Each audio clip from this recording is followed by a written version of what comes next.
రైట్గా మిగతా ఎన్నికలతో పోల్చుకుంటే సర్పంచ్ ఎన్నికలు గ్రామీణ వాతావరణంలో జరిగేటువంటి ఈ ఎన్నికలు కొంత సున్నితత్వంతో కూడుకున్నటువంటి అంశాలతో కూడుకున్నవి.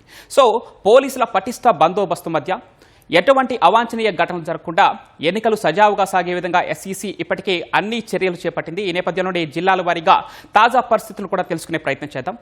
ఉమ్మడి కరీంనగర్ నుంచి మా ప్రతినిధి సహన్ సిద్ధంగా ఉన్నారు. అక్కడ తాజా పరిస్థితిని అడిగి తెలుసుకుందాం.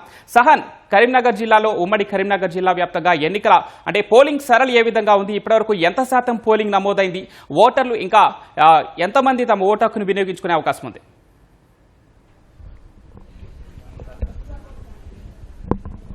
పవన్, ఉమ్మడి కరీంనగర్ జిల్లా వ్యాప్తంగా పోలింగ్ ప్రశాంతంగా కొనసాగుతుంది. ఉమ్మడి కరీంనగర్ జిల్లా పరిధిలోని పెద్దపల్లి, రాజన్న సిరిసిల్ల, జగిత్యాల, కరీంనగర్ జిల్లా వ్యాప్తంగా మూడో విడత పంచాయతీ ఎన్నికలు ప్రశాంతంగా కొనసాగుతున్నాయి. ప్రస్తుతం మనం చూసినట్టయితే పెద్దపల్లి జిల్లా సుల్తానాబాద్ మండలం శివపల్లిలో ఉన్నాం.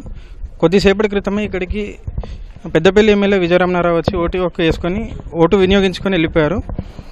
ఉమ్మడి జిల్లా వ్యాప్తంగా 9 గంటల వరకు రమారమి 25% నమోదైన పోలింగ్ 11 గంటల వరకు 50% దాటి ఉండవచ్చని అధికారులు అంచనా వేస్తున్నారు. 11 గంటల రిపోర్టు కొద్దిసేపటి తర్వాత వచ్చే అవకాశం కనబడుతుంది. ప్రస్తుతం పోలింగ్ కేంద్రాల దగ్గర ఓటు హక్కు వినియోగించుకునేందుకు పటిష్ట బందోబస్తు ఏర్పాటు చేశారు.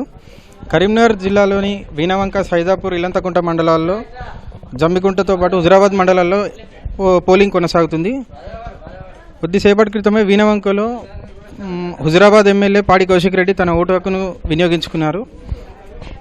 సిరిసిల్ల జిల్లాలోని ఎల్లారెడ్డిపేట, గంభీరావుపేట, వీర్నపల్లి, ముస్తాబాద్ మండలాల్లో మూడో విడత పంచాయతీల భాగంగా 81 గ్రామ పంచాయతీలకు ఎన్నికలు కొనసాగుతున్నాయి. పెద్దపల్లి జిల్లా వ్యాప్తంగా పెద్దపల్లి, సుల్తానాబాద్, ఎలిగేడు, ఓదెల మండలాల్లోని 85 గ్రామ పంచాయతీలకు ఎన్నికలు కొనసాగుతుండగా జగిత్యాల జిల్లాలోని 6 మండలాల పరిధిలోని 113 గ్రామ పంచాయతీలకు ప్రస్తుతం ఎన్నికలు కొనసాగుతున్నాయి. ప్రతి పోలింగ్ కేంద్రం వద్ద పోలింగ్ కేంద్రానికి ఎంటర్ కాగానే వాళ్ళకి హెల్ప్ డెస్క్ ఏర్పాటు చేసి ఓటు ఎక్కడుందో తెలుసుకొని అక్కడ ఆ పోలింగ్ బూత్కి వెళ్ళి ఓటు హక్కు వినియోగించుకునేలా అధికారులు చర్యలు చేపట్టారు. ఇప్పటికే సమస్యాత్మక కేంద్రాలుగా గుర్తించిన పోలింగ్ కేంద్రాల వద్ద అదనపు బలగాలను మోహరించిన పోలీసులు ఎలాంటి అవాంఛనీయ ఘటనలు జరగకుండా పటిష్ట బందోబస్తు చర్యలు చేపట్టారు. ప్రతి మండలానికి ఒక ఏసీపీ స్థాయి అధికారితో పోలీసులు బందోబస్తు చర్యలను పర్యవేక్షిస్తున్నారు.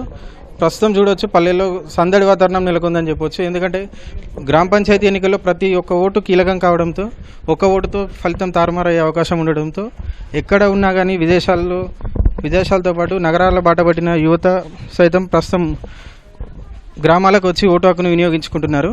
ప్రస్తుతం మనం చూడవచ్చు ఒక వృద్ధురాలు ఎన్నో వ్యయ ప్రయాసాల కోర్చి తమ ఓటు హక్కును వినియోగించుకోవడానికి పోలింగ్ కేంద్రానికి వచ్చారు.